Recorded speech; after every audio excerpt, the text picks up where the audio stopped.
Recording in progress.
Flora Indonesia itu kaya sekali ya. Nah, pewarnanya itu bisa kita buat dari kayu-kayu, batang, daun, bunga.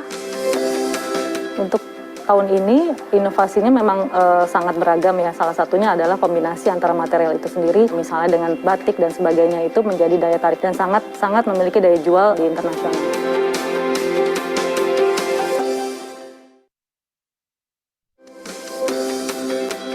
Sangat penting bagi para UMKM fashion untuk mendesain atau merancang sebuah produk yang memang berselera global. Karena apa? Karena kan mereka mau ekspor. Nah, jadi rancangan mereka harus juga yang bisa diterima oleh pasar di luar negeri. Acara Brilliantpreneur sangat penting sekali tentunya ya, karena kita akan memperkenalkan ke dunia internasional.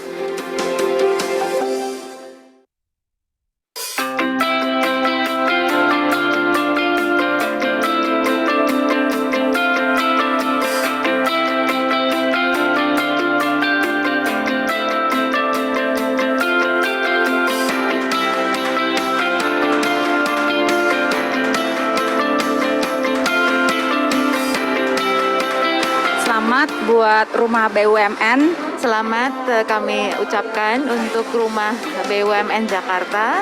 Mengucapkan selamat atas diresmikannya dan dioperasikannya Rumah BUMN Jakarta.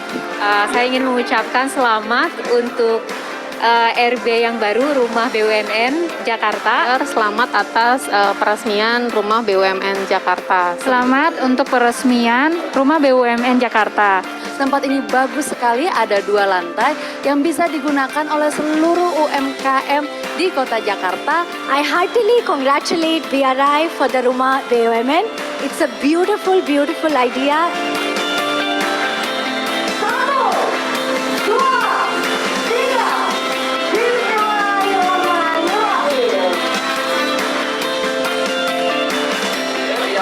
Anggotanya sudah 570.000 anggota pelaku UMKM. Ini adalah jumlah yang sangat besar. Dekorasinya yang sangat ramah kepada para UMKM. Jangan lupa ke Rumah BUMN Jakarta yang baru ini diselipi supaya kita bisa optimalkan pemanfaatannya dan semakin banyak UMKM yang makin maju melalui Rumah BUMN Jakarta.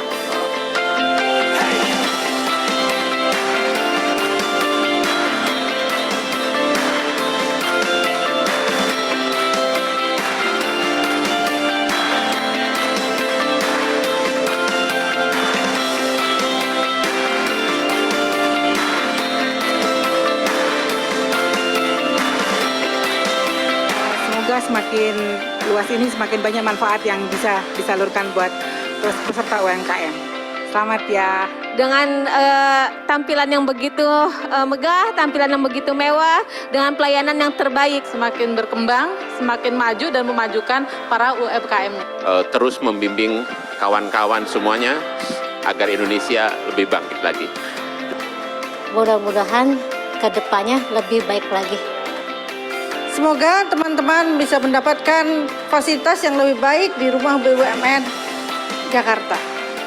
Dan tentunya harapan saya rumah ini dapat menjadi tempatnya para UMKM untuk mendapatkan pelatihan, pendampingan. Nantinya tentunya akan ada business matching.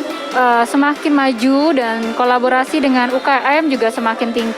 Semoga semakin maju dan jaya. Jalan-jalan keliling kota untuk menghilangkan duka dan pilu.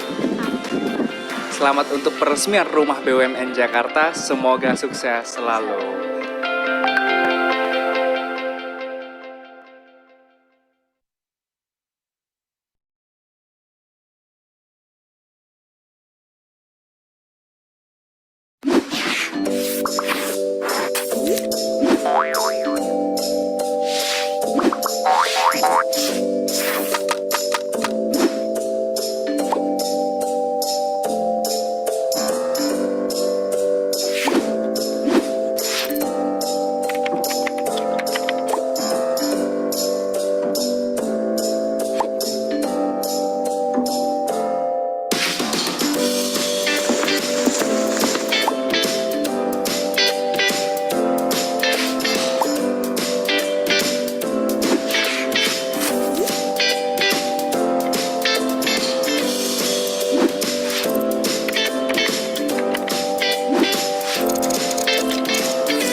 Scoring UMKM naik kelas dari BRI adalah suatu sistem evaluasi diri untuk peningkatan dan keberlanjutan usaha.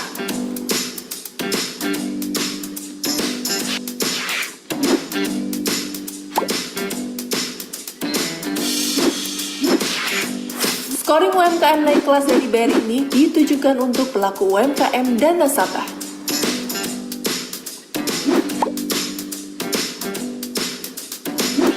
Tahapan scoring UMKM naik kelas dari BRI sangat mudah diikuti. Setelah berhasil login atau masuk ke link,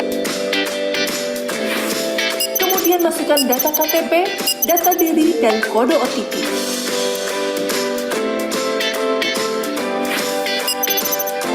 Selanjutnya, lengkapi profil Anda dengan foto.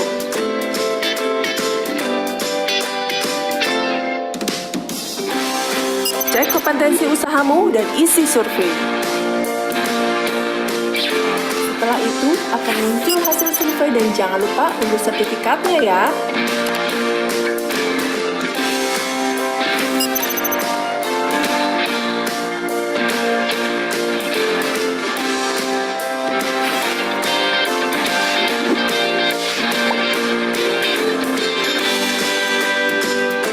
Apa aja sih keuntungan dari scoring UMKM naik kelas dari BRI? Pertama, kita jadi tahu skala dan kelas usaha yang dijalanin dalam 12 kriteria. Mengetahui kekuatan dan kelemahan dari usaha yang dijalankan. Mendapatkan pelatihan dari BRI untuk meningkatkan skala dan kelas usaha. Bukan hanya mendapat pelatihan gratis, kita juga akan diberi kemudahan akses perbankan, di mana BRI adalah bank yang banyak memberikan bantuan permodalan. Tunggu apa lagi? Yuk, segera registrasikan diri dan usaha Anda di scoring UMKM naik kelas yang dipersembahkan oleh BRI.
Halo, Assalamualaikum warahmatullahi wabarakatuh. Selamat siang rekan-rekan semuanya.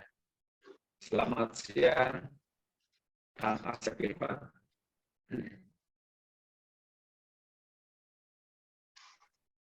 Suara saya terdengar jelas gak? Atau Jelas, Mas patah-patah? Agung. Oh, Jelas, jelas Mas ya, Bu. Agung. Kalau video saya terlihat patah-patah nggak kira-kira? Kayaknya patah-patah. Tidak, Mas Agung. Lancar ya, Bu? Lancar, alhamdulillah. Bagus suaranya. Oke. Halo, Kang Irfan. Halo. Terdengar nggak?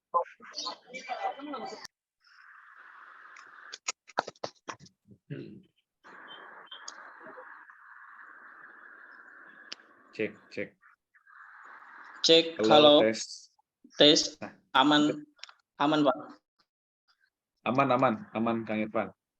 Iya. Oke, kita coba share screen dulu, dibantu sama salah satu tim saya. Mas, di sini ada Mas Akma, nanti yang bakal bantu share screen. Coba Mas Akma, boleh di share screen dulu, kita tes terlebih dahulu. Siap Mas, saya akan membantu. Ya, langsung aja.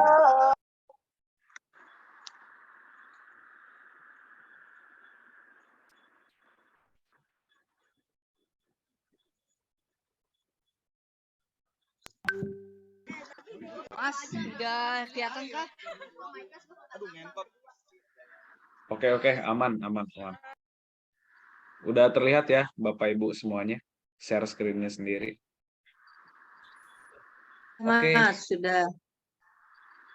Baik, sambil kita menunggu teman-teman yang lain, kita mulai saja ya, Bapak Ibu semuanya. Bismillahirrahmanirrahim. Assalamualaikum warahmatullahi wabarakatuh. Selamat siang. Selamat siang, salam sejahtera bagi kita semua. Sebelumnya saya mau ucapkan terima kasih buat Kang Asep Irfan dari Kari Kaktus nih udah berkenan untuk menyempatkan waktunya sharing kepada teman-teman semua di sini mengenalkan tentang tanaman hias kaktus. Nah, jadi kemarin itu saya juga udah lihat ya Instagram dari Kari Kaktus ini. Memang kaktus ini ternyata cantik-cantik juga ya bentuknya gitu. Karena saya ini sebagai orang awam mengenal kaktus itu ya hanya satu batang pohon yang berduri gitu, yang saya rasa nggak ada nilainya gitu. Ternyata enggak gitu, bahkan ada yang berbunga gitu. Nah, maka dari itu kami ingin mengenalkan juga kepada teman-teman semua yang ada di sini bahwa kaktus ini juga mempunyai potensi potensi usaha gitu dan bisa mempunyai nilai jual yang tinggi. Maka dari itu hari ini kita akan mengenal lebih banyak tentang kaktus bersama Kang Asep Irfan. Nah, kurang lebih hari ini kita bakal ngapain sih? Pertama kita bakal mengenal apa itu kaktus, kemudian media tanam kaktus itu sendiri, kemudian nanti juga Kang Irfan bakal menjelaskan terkait dengan bibit kaktus hias, pembibitan generatif, pembibitan vegetatif, dan juga hama dan perawatannya. Jadi kita akan mengenal banyak tentang kaktus ini di webinar pada sore hari ini. Oke, mungkin nggak akan berlama-lama sih saya membuka acara ini, biar waktu juga efektif. Selanjutnya acara langsung saya serahkan aja kepada Kang Asep Irfan selaku narasumber kita pada siang hari ini. Kepada Kang Asep Irfan dipersilahkan.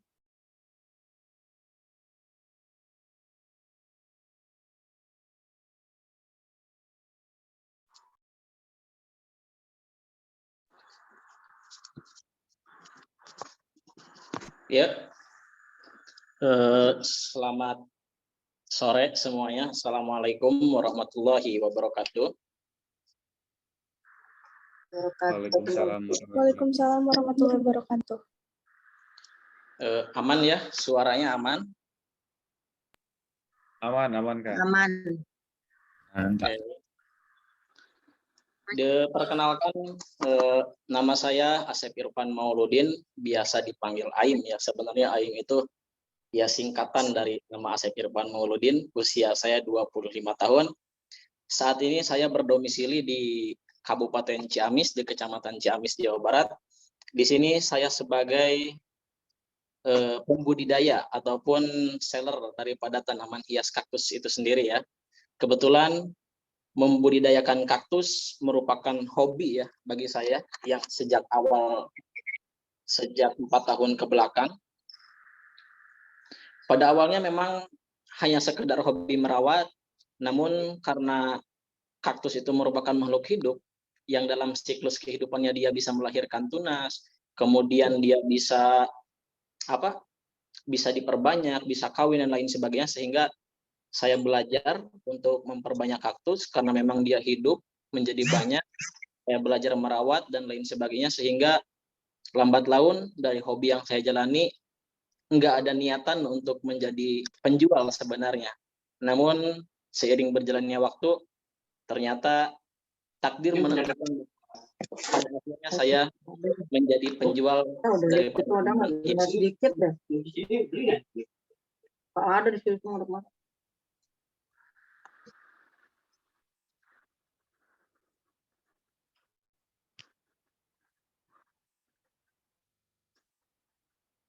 Oke, di sini teman-teman bisa lihat ya, share screen-nya, bahwa yang pertama kita akan membahas tentang mengenal tanaman hias kaktus ya, tentang apa sih itu kaktus dan apa ciri-ciri dari tanaman hias kaktus. Karena kalau kita pergi ataupun belanja ke toko tanaman hias, khususnya tanaman hias kaktus, sering kali kita temukan tanaman-tanaman lain yang tanaman itu bersamaan ataupun disatukan di atas meja oleh para pedagang ataupun para petani dengan tanaman-tanaman yang bukan kaktus. Contohnya, kita bisa lihat di sentra kaktus terbesar di Indonesia. Sentra kaktus saat ini itu ada di Lembang ya. Sentra kaktus terbesar, di sana juga banyak kaktus-kaktus yang dibudidayakan oleh para petani. Namun, perlu kita ketahui bahwa di samping kaktus-kaktus itu, ternyata banyak juga tanaman-tanaman yang bukan kaktus. Sehingga seringkali ada teman-teman penghobi, terutama para pemula yang mau belajar, yang mau juga jualan, bertanya tentang kaktus jenis ini, Kang, ada nggak? Sebenarnya jenis yang dia sebutkan bukan kaktus begitu. Sehingga perlu rasanya sebelum lebih jauh membahas tentang budidaya kaktus, kita mengenal terlebih dahulu apa itu kaktus. Kita akan memulai dari sejarah tanaman hias kaktus, bahwasannya penemuan kaktus ini telah berlangsung lama ya, sebelum bangsa Eropa menemukan dunia baru. Namun berbagai informasi mengenai kaktus hilang karena terjadi penjajahan oleh Spanyol. Sebagian tanaman berasal dari Amerika Utara, Amerika Selatan, dan Amerika Tengah. Kita semua tahu bahwa kaktus itu merupakan tanaman gurun. Meskipun pada sebenarnya ada juga kaktus yang semi gurun, tropis, bahkan subtropis. Jenis kaktus yang pertama kali diimpor ke Eropa itu adalah jenis Melocactus. Meskipun pada jenis Melocactus itu sendiri ada banyak varian, ada Melocactus curvis spinus, ada Melocactus matanzanus, ada Melocactus yang lain-lainnya. Di Indonesia sendiri, menurut Van Steenes dalam buku Flora Panjapa dan Flora Malaysiana, yang pertama kali datang ke Indonesia itu adalah kaktus opuntia. Coba di next slide-nya. Nah, ini teman-teman tahu ya, kaktus opuntia. Pasti teman-teman sudah sering nih berjumpa dengan kaktus yang model ini. Ini adalah kaktus juga. Namun, pada zaman kolonialisme Belanda, zaman dulu, kaktus ini dibudidayakan bukan untuk sebagai tanaman hias, tetapi tujuannya adalah untuk peternakan kutu. Karena kutu itu merupakan hama alami daripada kaktus opuntia ya. Kutu putih tuh. Ada di sampingnya ya, di gambar-gambarnya. Itu gambar-gambar yang putih-putih itu adalah hamanya ya, kutu putih. Dan kutu putih itu merupakan hama alami dari kaktus opuntia. Nah, pada zaman dulu, kutu putih itu digunakan untuk pewarna kain tenun. Kalau di zaman sekarang masih ada juga katanya yang menggunakan untuk pewarna lipstik dan lain sebagainya. Jadi tidak dijadikan sebagai tanaman hias kalau di zaman kolonialisme Belanda waktu itu. Sering disebut dengan istilah kaktus centong ya kalau di saat ini. Kemudian untuk jenis Astrophytum dan kultivarnya, kebetulan yang banyak saya budidayakan di sini adalah jenis Gymnocalcium dan Astrophytum. Nah, untuk Astrophytum sendiri, jika merujuk pada website Mr. Sumihiro dari Jepang, beliau mengatakan bahwa kaktus jenis Astrophytum itu diekspor ke Indonesia pada tahun 1935. Mungkin lebih tepatnya ada yang membawa ya ke tanah air, karena pada waktu itu kan belum menjadi Indonesia sepenuhnya ya. Di Indonesia saat ini, khusus kaktus dibudidayakan sebagai tanaman hias. Nah, sekarang ini sedang ngetren nih, ataupun sedang lumayan bagus pasar budidaya tanaman hias kaktus. Sentra kaktus terbesar tadi di mana di Indonesia ada di Lembang, Bandung Barat, yang justru Lembang ini termasuk daerah yang sejuk dan dingin. Sedangkan si kaktus, kalau kita mencari di internet informasi dan lain sebagainya, pasti selalu direkomendasikan beberapa artikel mengatakan kaktus itu harus dirawat pada media tanam yang kering dan harus pada cuaca yang panas. Lalu bagaimana para petani di Lembang membudidayakan tanaman hias kaktus? Ya sama saja.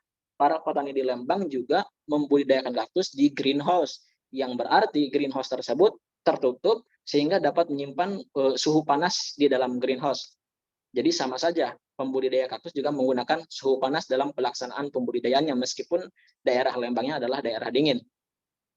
Kaktus hias menurut para petani di sana berawal atau pertama kali dibawa ke daerah Lembang itu oleh Bapak Rizal pada kisaran tahun 1980. Jadi kalau teman-teman ke Lembang itu ada rumah anggrek ya atau kaktus bunga Rizal. Nah, menurut beberapa sumber di sana yang pertama kali membawa tanaman hias kaktus ke Indonesia adalah Bapak Rizal pada kisaran tahun 1980. Beliau membudidayakan kaktus sebagai tanaman hias sehingga sampai saat ini di Lembang seperti di Parongpong ya, di Cihideng, kemudian di kecamatan-kecamatan lainnya, banyak juga warga-warga di sana yang ikut membudidayakan kaktus. Kaktus yang dibudidayakan di Lembang itu sekitar 1.500 jenis ya, kalau tidak salah sekitaran seperti itu. Bahkan setiap tahunnya para petani di sana mampu memasak ratusan ribu tanaman hias kaktus ke beberapa daerah di Indonesia dan juga ke berbagai negara seperti Jerman, Italia, Malaysia, dan negara Eropa lainnya. Jadi ekspor pun sudah sering mereka lakukan gitu. Hulu hilirnya sudah dapat karena kebetulan petani di sana sudah lama menggeluti budidaya tanaman hias kaktus itu sendiri. Untuk kemudian diperjualbelikan hasil budidayanya sehingga dapat kita ambil kesimpulan bahwa kaktus ini meskipun semuanya berasal dari daerah gurun dan semi gurun, namun merupakan tanaman yang sangat mudah untuk dibudidayakan karena mereka juga memiliki daya daya adaptasi yang baik begitu. Sehingga ketika kita membeli kaktus misalkan dari daerah yang benar-benar panas kemudian mau kita rawat di daerah yang biasa, melakukan penanganan yang tidak sama dengan daerah yang sebelumnya, bisa dikatakan kaktus akan bertahan hidup karena mereka memiliki daya adaptasi yang bagus. Kira-kira seperti itu ya untuk sejarah. Kemudian kita masuk ke morfologi dan fisiologi ya. Nah, di sini di share screen teman-teman sudah bisa melihat morfologi kaktus. Morfologi itu adalah apa yang terlihat ya. Apa yang terlihat, morfologi itu apa sih yang membedakan tanaman kaktus dan tanaman yang bukan kaktus? Sahabat-sahabat atau teman-teman bisa temui para pedagang kaktus ya, seperti tadi banyak yang menjajarkan seperti di gambar-gambar ini. Yang ada durinya, yang paling kiri itu ada duri-durinya panjang-panjang, itu sebenarnya bukan kaktus tapi euphorbia. Kemudian yang tengah itu sukulen ya. Sukulen itu adalah sebutan tanaman yang memiliki cadangan air di dalam tubuhnya. Pohon pisang juga sukulen sebenarnya. Kemudian yang paling kanan yang daunnya keras dan berduri itu juga bukan kaktus tapi itu adalah keluarga daripada agave ya, bukan kaktus. Coba di next slide. Morfologi kedua, boleh di next slide. Nah, kita lihat morfologi kedua. Tanaman kaktus itu adalah tanaman yang bisa berbunga dan juga menghasilkan biji ya. Oleh karena pada tahap ini, semua kaktus itu memiliki ciri-ciri bunga yang sama. Sehingga dimasukkan ke dalam keluarga kaktus. Mari kita amati bentuk bunga kaktus. Nah, sebelum kita mengamati bunga-bunga pada tanaman hias kaktus, alangkah baiknya kita mengetahui struktur bunga terlebih dahulu. Coba teman-teman boleh di zoom tuh struktur bunganya. Dalam struktur bunga itu ada mahkota bunga yang warna pink, kemudian ada kepala sari, ada benang sari, kepala putih. Ini struktur bunga ya. Kita mengenali dulu struktur bunga. Ada benang sari, ada kepala putik, kemudian ada tangkai putik, ada kelopak, ada bakal biji, ada dasar bunga, ada tangkai bunga, dan lain sebagainya. Nah, lalu kemudian kita akan amati bunga-bunga pada tanaman hias kaktus. Coba di next slide.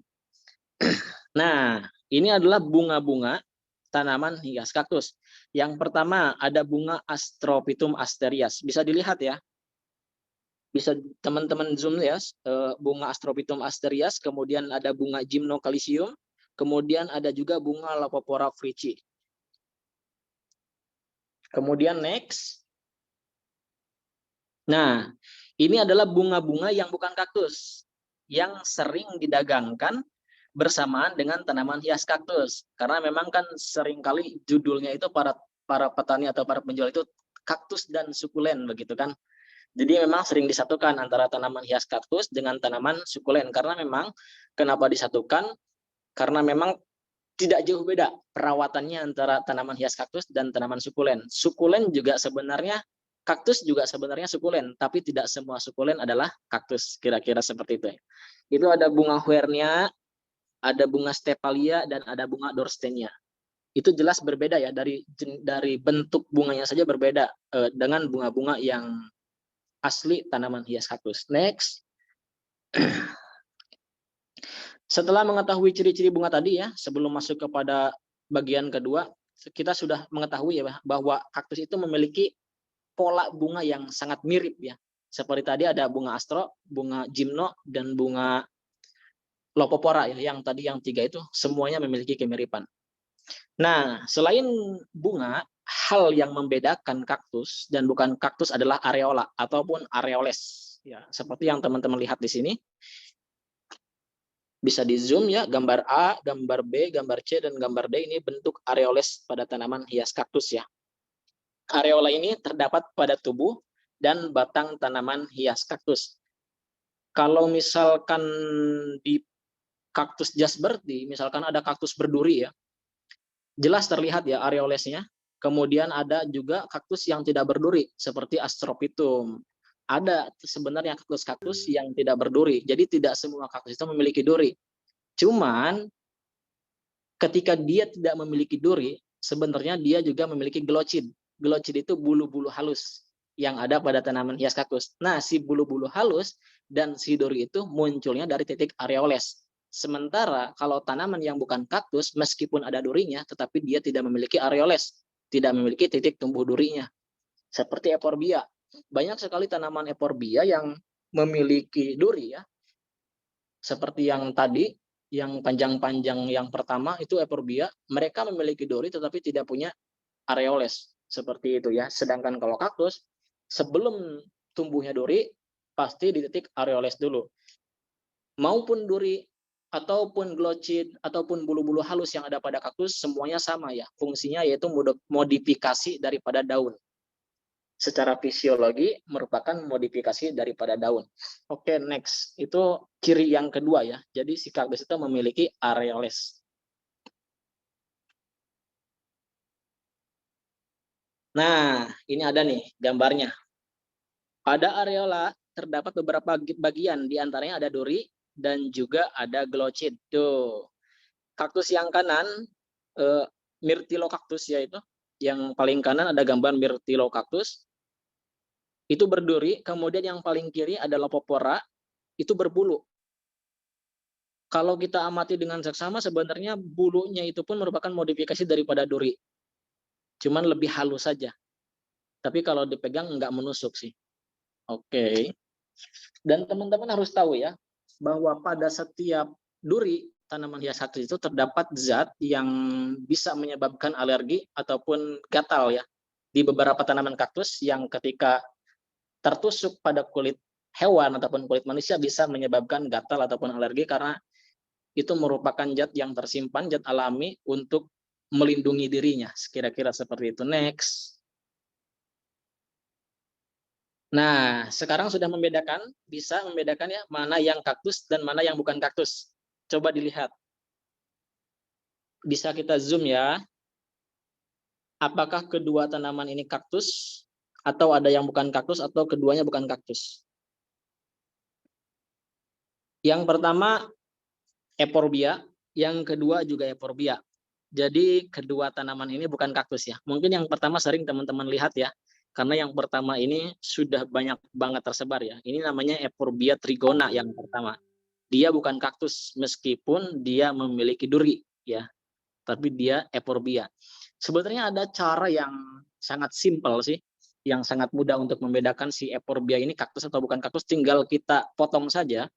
Biasanya kaktus itu di dalam tubuhnya berisi air. Kalau Euphorbia bergetah. Jadi di dalamnya meskipun air tetapi dia berwarna putih dan lengket, jadi bergetah. Kalau kaktus itu bening. Nah, kalau Euphorbia trigona ini yang pertama, kalau teman-teman ambil daunnya satu saja pasti langsung keluar getahnya. Itu Euphorbia, bukan kaktus. Next. Oke. Kita masuk ke bagian fisiologi ataupun kerja tubuh kaktus. Nah, ini bagian terpenting di mana saat kita ingin merawat tanaman hias kaktus, tentunya kita harus mengetahui tentang fisiologi atau kerja tubuh kaktus. Sama halnya seperti kita ingin merawat kucing ataupun merawat hamster dan makhluk hidup yang lainnya, tentu kita harus tahu dong bagaimana pola hidupnya, apa makanannya, begitu. Nah, si kaktus pun kan makhluk hidup. Sebelum kita rawat, kita harus mengetahui kerja tubuh kaktus ini seperti apa. Kaktus ini termasuk ke dalam golongan tanaman sukulen. Artinya adalah tanaman yang menyimpan cadangan air di dalam tubuhnya. Hal ini membantu kaktus bertahan hidup dengan metabolisme tertentu pada iklim yang panas. Kemudian ada hal yang paling unik daripada tanaman hias kaktus, yaitu kaktus ini memiliki stomata. Tetapi stomata yang ini unik loh. Tidak sama dengan stomata pohon pada umumnya. Semua pohon pasti memiliki stomata ya. Coba di next slide. Kalau tidak salah saya sudah menyertakan gambar stomatanya. Nah, ini ya. Ini adalah stomata ataupun mulut daun yang berfungsi sebagai lintasan keluar masuknya karbon dioksida, oksigen, dan hidrogen. Di sini juga sudah dijelaskan tuh, jika kebanyakan pohon membuka stomatanya pada siang hari saat proses fotosintesis, stomata kaktus justru malah tertutup. Ya. Ketika pohon yang lain melakukan fotosintesis terbuka, stomata kaktus justru malah tertutup. Mekanisme seperti ini yang membuat kerja tubuh kaktus menjadi sangat efektif untuk mengurangi penguapan. Lalu kapan stomata kaktus terbuka? Nah, pertanyaannya seperti itu ya. Kenapa dia tertutup?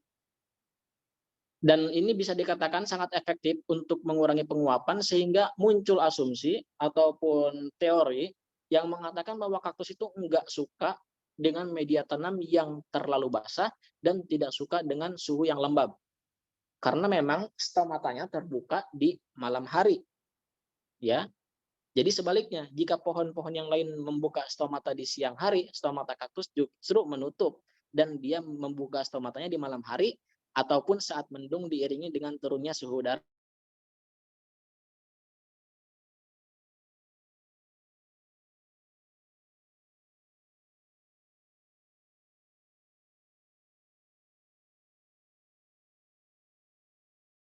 Mata kaktus ini dipaksa terbuka meski pada siang yang sangat terik dan cahaya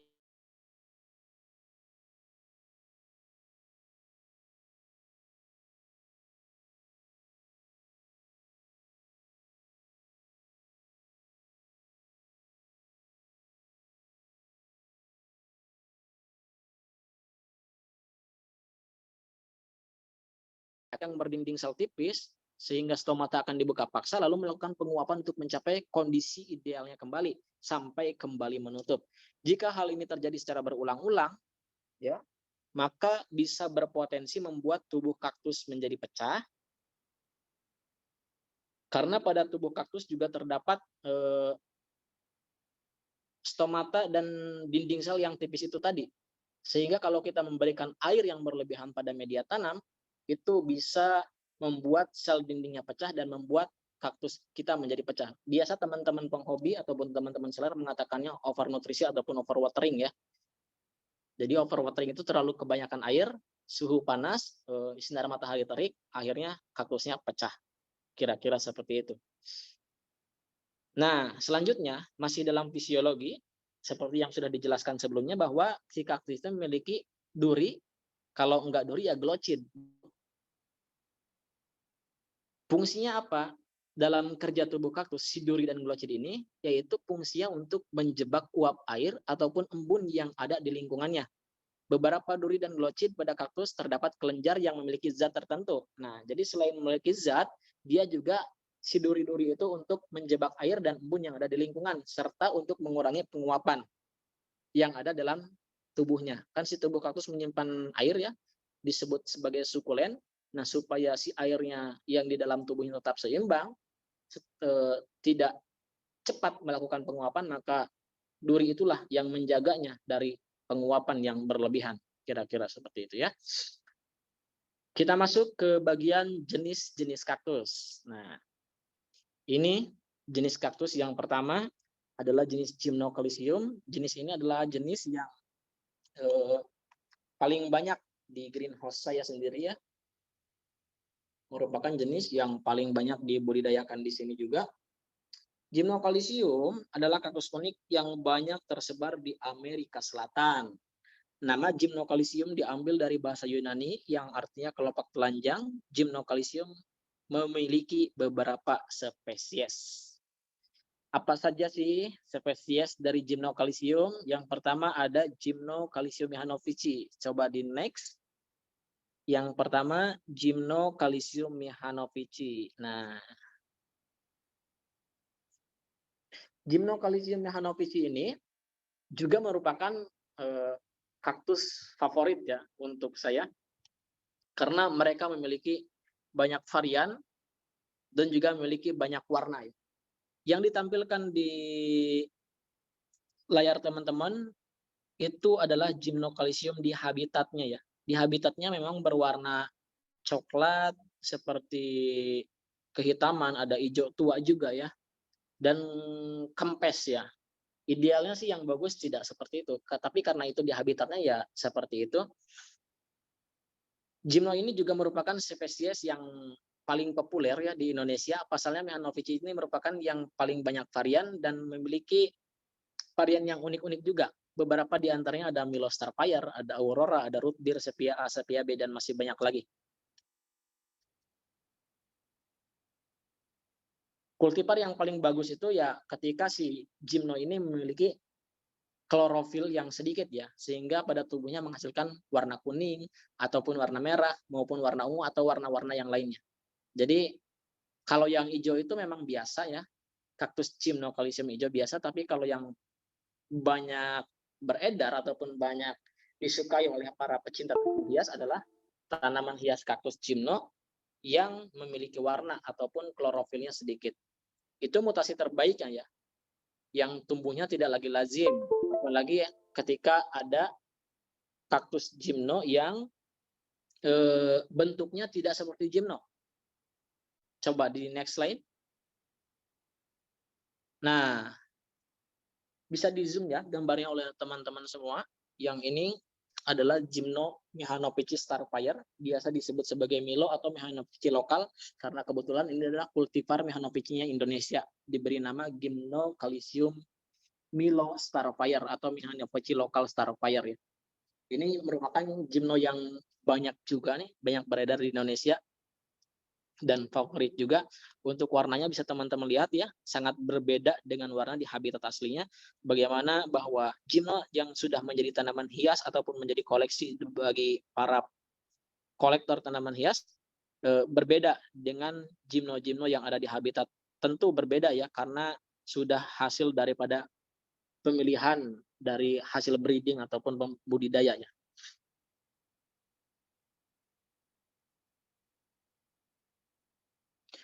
Next.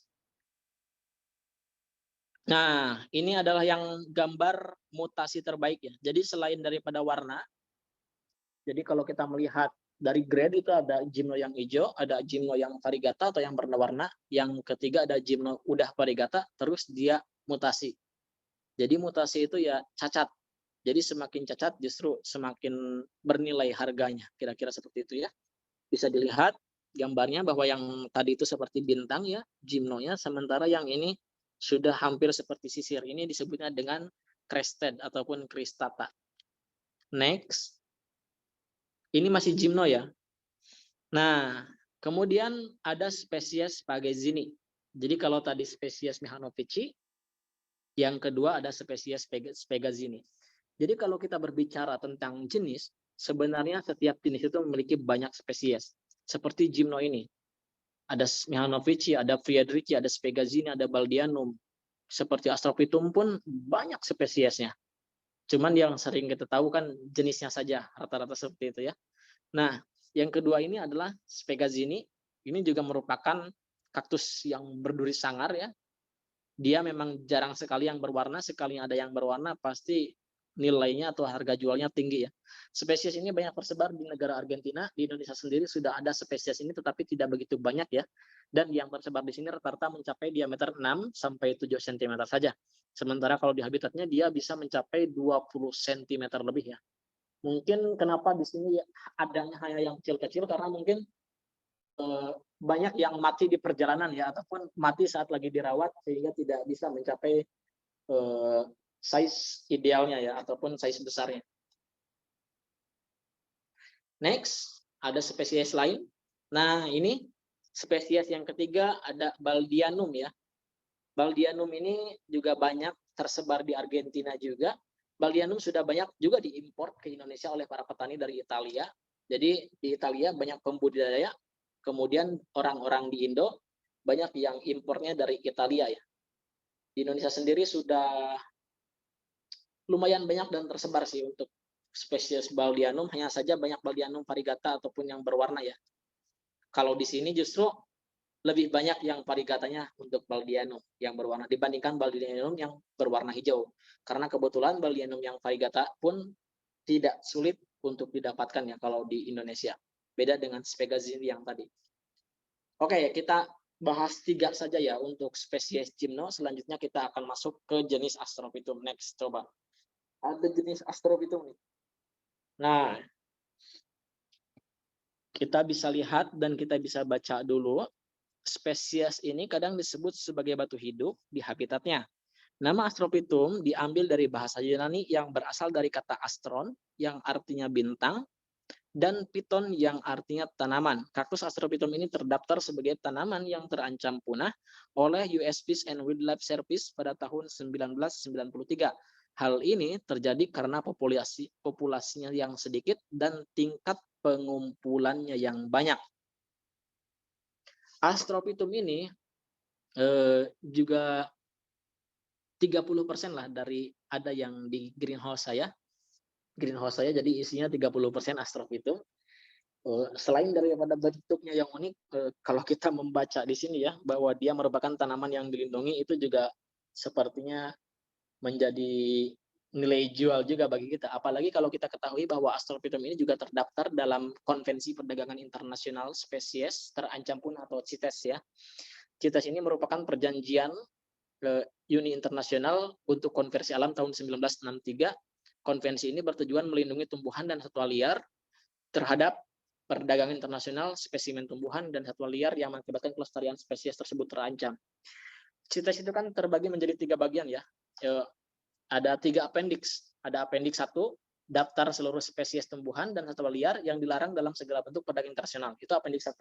Kemudian appendix 2, daftar spesies yang tidak terancam kepunahannya tetapi mungkin terancam punah bila diperdagangkan terus berlanjut tanpa adanya pengaturan. Kemudian ada appendix 3, daftar spesies tumbuhan dan satwa liar yang dilindungi di negara tertentu dalam batas-batas kawasan habitatnya dan suatu saat peningkatannya bisa dinaikkan ke dalam appendix 2 atau appendix 1. Nah, Astrophytum ini masuk ke dalam appendix 1, yaitu daftar seluruh tumbuhan dan satwa liar yang dilarang dalam segala bentuk perdagangan internasional. Nah, jadi Astrophytum itu juga merupakan CITES appendix 1 ya. Namun, pembudidaya Astrophytum di Asia yang paling populer saat ini ada di Thailand sih, dan Jepang ya tentunya. Sehingga sangat mudah juga bagi kita untuk mendapatkan Astrophytum. Dan teman-teman, kalau di sekarang ya, sebenarnya Astrophytum banyak juga sih pembudidayanya di Indonesia. Bukan banyak sih, tapi ada. Dan bisa menghasilkan banyak dari satu pembudidaya itu. Ada beberapa juga di Indonesia pembudidaya Astrophytum, sehingga kalau mau Astrophytum, yang statusnya dilarang diperjualbelikan seperti ini bisa dan banyak bisa ditemukan di Indonesia ya. Yang dilarang diperjualbelikan tentu yang di habitatnya kan begitu ya. Sementara para pembudidaya sudah sangat banyak banget yang memperjualbelikannya. Tentunya dia memperjualbelikan hasil budidayanya ya. Kita akan melihat beberapa spesies dari Astrophytum. Nah, coba di next ada spesiesnya. Nah, ini kebetulan foto yang ada di share screen adalah foto di greenhouse Caricatus ya, di greenhouse saya. Bisa teman-teman lihat, saya memiliki beberapa tanaman Astrophytum asterias dulu ya, tapi sekarang sudah nggak ada semua karena sudah diburu ya sama para penghobi Astrophytum juga. Nah, kira-kira seperti ini contohnya nih kalau yang Astrophytum yang sudah ada di greenhouse. Cantik-cantik, putih, punya bulu putih, dan dia nggak memiliki duri. Dan sangat mudah beradaptasi dan mudah juga untuk dibudidayakan. Astrophytum asterias ini banyak tersebar di Meksiko ya. Banyak tersebar di Meksiko, namun budidaya massal kaktus ini juga sudah banyak terjadi seperti yang tadi dikatakan karena memang mudah beradaptasi dan mudah dibudidayakan. Ciri daripada asterias adalah memiliki ribs yang bulat ataupun glochid halus pada setiap areolanya, yaitu memiliki bulu-bulu yang halus ya. Bunga dari kaktus ini berwarna kuning, ada yang berwarna pink kemerahan ataupun berwarna kuning kemerahan ataupun pink kemerahan. Dan bunga dari Astrophytum ini memiliki serbuk sari yang sangat banyak seperti yang kita lihat tadi pada gambar morfologi kaktus ya tentang bunga. Kita tunjukkan ya tadi bunga kaktus yang pertama adalah bunga astro, dia memiliki serbuk sari yang sangat banyak. Kemudian tanaman ini bisa mencapai tinggi 5 cm dan diameter bisa mencapai 12 sampai 15 cm, bahkan ada yang sampai 25 cm. Cuman kalau di Indo sangat jarang ya, paling hanya 1-2 orang yang punya Astrophytum yang besarnya sampai 20 cm lebih.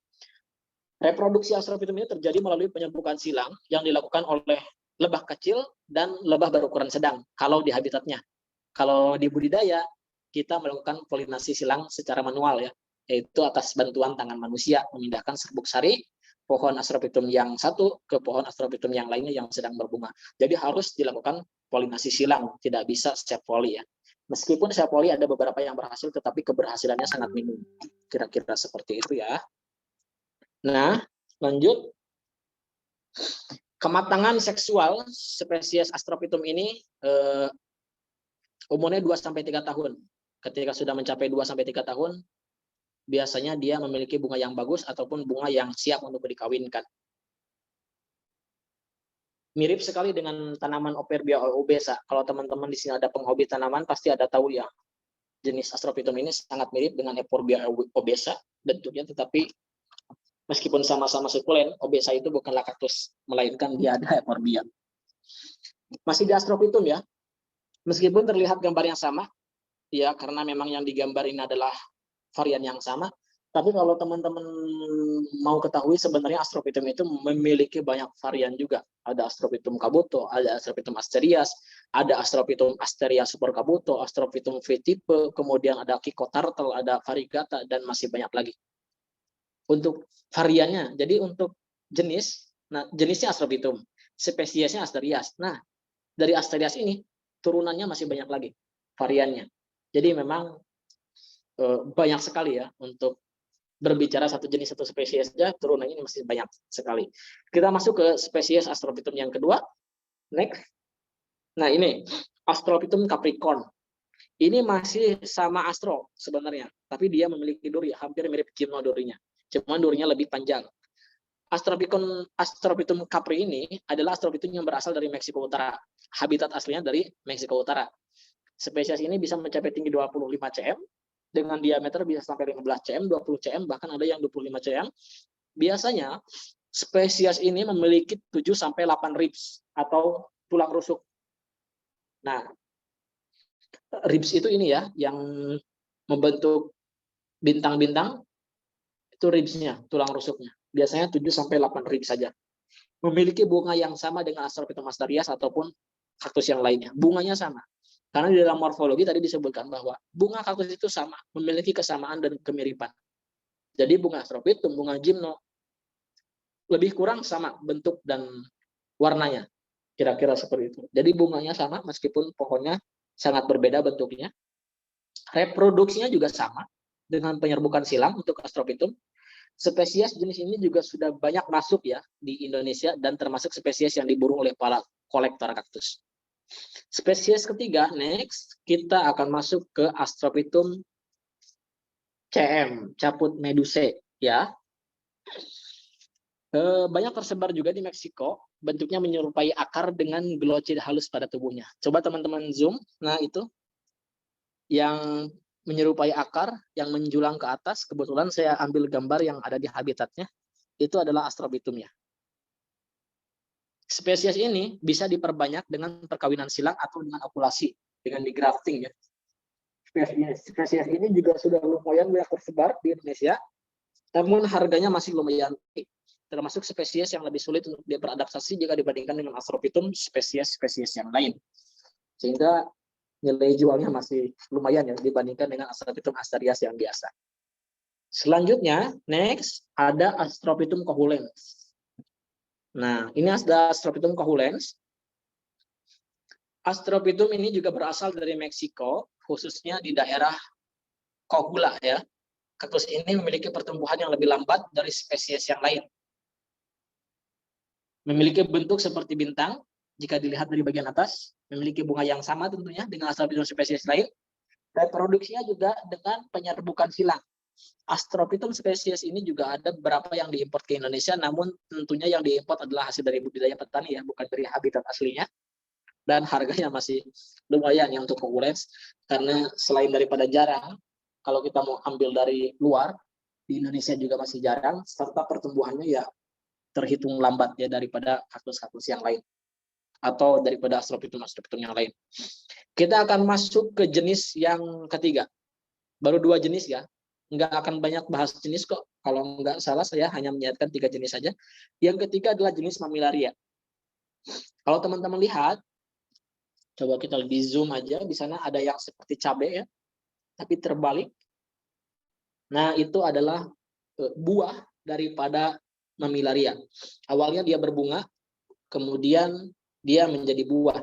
Biasanya si Mammillaria ini tidak perlu dipolinasi, tetapi dia bisa memanfaatkan angin ataupun air yang lewat pada tubuhnya, dan dia bisa self-polin sendiri, bisa polinasi sendiri, sampai dia menghasilkan buah yang seperti cabai ini. Ini adalah buahnya. Mammillaria ini merupakan salah satu jenis yang memiliki spesies terbanyak. Sampai saat ini diketahui hampir ada 200 spesies Mammillaria. Sebagian besar Mammillaria berasal dari Meksiko, meskipun beberapa di antaranya banyak tersebar di Amerika Serikat, ada di Kolombia dan juga ada di Venezuela. Mammillaria ini identik dengan bulu ataupun glochid yang berbentuk kapas. Bisa teman-teman zoom ya, lihat ada bulunya, ada kapasnya, dan ada beberapa juga Mammillaria yang justru di samping dia memiliki duri, di samping dia memiliki kapas, ada juga sedikit durinya. Seperti yang di gambar ini. Ada bulunya dan juga ada durinya. Jadi diborong keduanya tuh. Duri dan bulunya diborong. Jenis Mammillaria ini bisa bercabang ya. Sehingga untuk proses perbanyakannya bisa dengan okulasi. Selain daripada itu, Mammillaria juga dapat menghasilkan biji tanpa harus melakukan polinasi silang. Jenis ini merupakan yang sangat mudah dibudidayakannya. Karena bijinya nggak harus dikawinkan, si bunganya, kemudian dia bisa bercabang. Kalau si Astropitum itu sangat jarang untuk memiliki anak ataupun bercabang. Sehingga dia harus dari biji aja untuk Astropitum. Sehingga udah bijinya sedikit lagi untuk Astropitum. Harus dikawinkan, harus dari biji aja, bijinya pun sedikit. Beda dengan biji Gymno, bijinya bisa banyak. Biji Mammil juga bisa banyak. Kita masuk ke spesies Mammillaria, next. Nah, spesies yang pertama. Ini adalah Mamillaria plumosa ya. Coba teman-teman lihat, teman-teman boleh zoom nih. Mamillaria plumosa ini sudah memiliki bunga dan ukurannya sangat besar ya. Ini adalah bunga-bunga dari Mamillaria plumosa. Durinya sangat halus ya, dia berbentuk bulu semuanya, berbentuk kapas, sehingga kalau dipegang pun nggak akan menusuk ya. Bulu putihnya tebal. Tanaman ini tumbuh optimal pada suhu 35-40 derajat Celcius, sama seperti kaktus yang lain. Setiap areolanya bisa menumbuhkan cabang dan juga buah, merupakan spesies yang juga populer di kalangan penghobi kaktus Indonesia. Mengingat bentuk dan penampakannya yang bisa dibilang sangat menggemaskan ya untuk spesies yang satu ini. Putih, berbulu lembut, seperti empuk gitu ya. Next, spesies yang kedua, ada Mamillaria carmenae. Ini lebih ke warna kuning oranye ya. Untuk tubuhnya kuning merah dan si bunganya juga warna merah, warna pink. Kalau kita zoom bunga-bunga yang tadi itu Mamillaria plumosa, mamil yang ini, kemudian bunga si Astrophytum itu sama semua ya. Pola bunganya sama dan mirip-mirip semua. Kurang lebih sama sih antara spesies Mamillaria yang lain dengan spesies yang ini juga sama. Mereka sama-sama menghasilkan biji dan bisa bertunas juga dan memiliki bulu yang menyelimuti tubuhnya. Next, spesies ketiga ada Mamillaria. Next, ada Mamillaria apa? Yang ketiga ada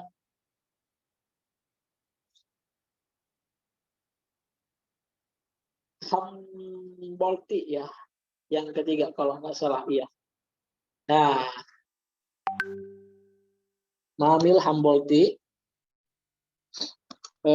tumbuh soliter ya, hingga berkepala banyak. Dia bisa memiliki kepala banyak, tunas yang tertekan, bulat dan hijau muda, memiliki tinggi hingga 7 cm dan mencapai diameter yang sama. Panjangnya 4 cm sampai 6 cm. Bunganya berwarna ungu kemerah-merahan. Ada juga yang warna pink seperti di gambar. Panjang bunganya bisa sampai 2,5 cm dan diameternya bisa sampai 1,5 cm. Buahnya merah, sama seperti cabai yang tadi. Mereka juga mengandung biji yang hitam, sama seperti Mamillaria yang spesies-spesies sebelumnya. Mungkin untuk jenis dan spesies tanaman kaktus, saya hanya memaparkan 3 jenis saja. Yaitu tadi yang pertama ada jenis apa? Gymnocalycium. Yang kedua jenis Astrophytum. Dan yang ketiga adalah jenis Mamillaria. Dan untuk spesies-spesiesnya sudah dijelaskan ya. Jadi untuk pertama-tama kita hanya mengenal 3 jenis terlebih dahulu saja. Dan yang 3 jenis itu merupakan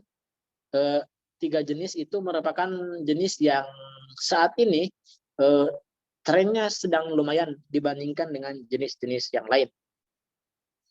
Next, kita akan lanjut kepada pembahasan media tanam ya.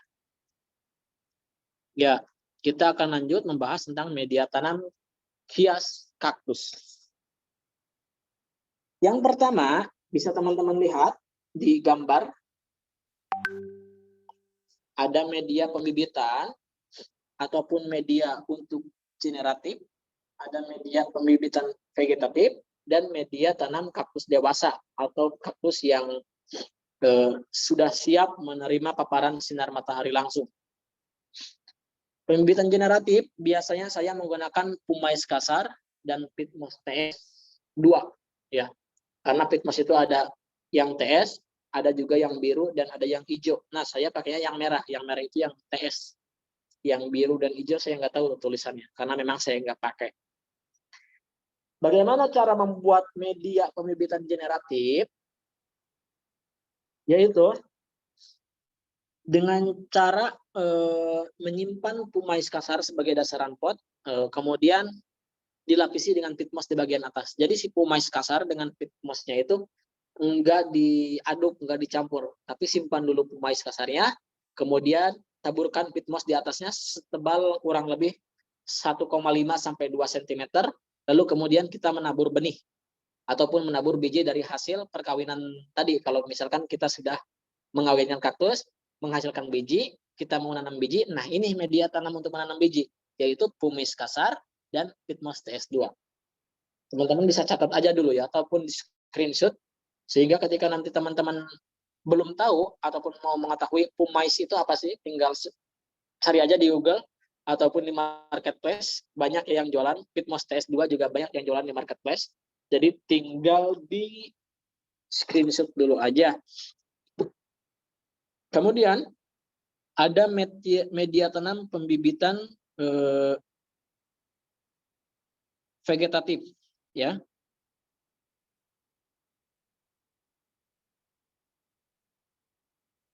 Pumice kasar digunakannya, kemudian ada pumice halus, ada Pitmoss TS2, ada vermiculite, dan akadama. Ada yang tertinggal nih, biasanya saya pakai perlite juga pakai.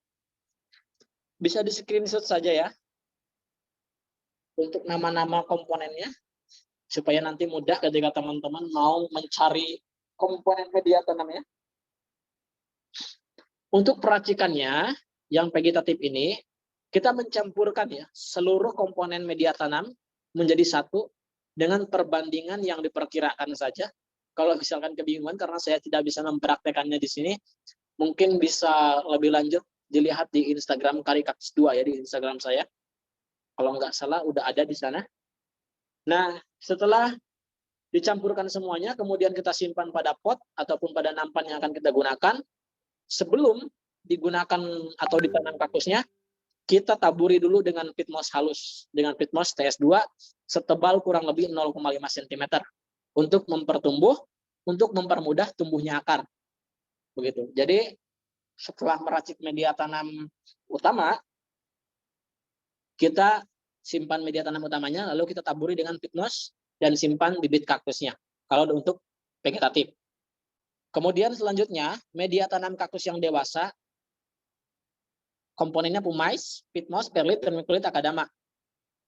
Hanya itu saja yang saya gunakan. Diaduk merata, kemudian bisa langsung ditanam kaktus. Lebih enaknya sih memang untuk supaya benar takarannya kita harus praktek ya. Tapi sementara ini ya kita meraba-raba saja bahwa komponennya seperti itu, lalu kita aduk sampai merata. Jadi intinya untuk media tanam ini yang paling penting adalah dia memiliki porositas yang baik. Kita bahas yang ketiga ya, yang dewasa. Karena lebih umum ya, untuk media tanam kaktus dewasa ini lebih umum, dan kebanyakan teman-teman juga membelinya kaktus yang udah jadi ya, yang udah dewasa. Kuncinya harus poros. Poros itu artinya tidak mengikat air dalam jangka waktu yang lama. Jadi begitu teman-teman siram, si airnya itu langsung keluar dari dasar pot. Itu porositasnya baik berarti ya. Jadi jangan sampai airnya menggenang di atas pot. Tapi begitu disiram, airnya langsung keluar ke dasar pot. Artinya memiliki porositas media yang baik. Next, kita akan membahas ataupun berbicara tentang bibit kaktus hias. Sini kita akan selanjutnya untuk media tanam sudah ya. Kita lanjut ke bibit kaktus hias. Di sini saya membaginya menjadi 4 grade. Ya.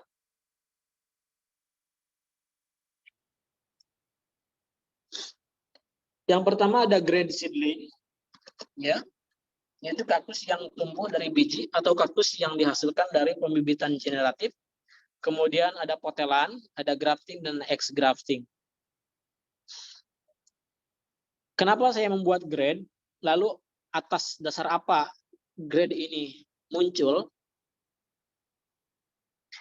Karena banyak sekali para pemula ataupun penghobi baru yang mengeluh ketika membeli kaktus, ternyata kaktusnya mudah busuk.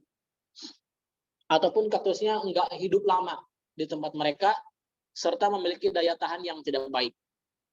Biasanya, kaktus yang memiliki umur pendek itu adalah kaktus yang ex grafting. Ataupun kaktus yang grafting. Biasanya. Jadi 2 grade terakhir biasanya memang tidak memiliki umur yang panjang. Jika kita tidak benar-benar bisa untuk melakukan perawatannya. Sebelum kita membahas tentang grade, tentunya kita harus mengenal terlebih dahulu apa itu seedling, apa itu potelan, apa itu grafting, dan apa itu ex-grafting.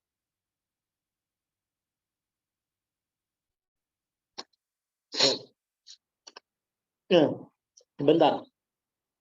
Kita bahas yang pertama, seedling dulu.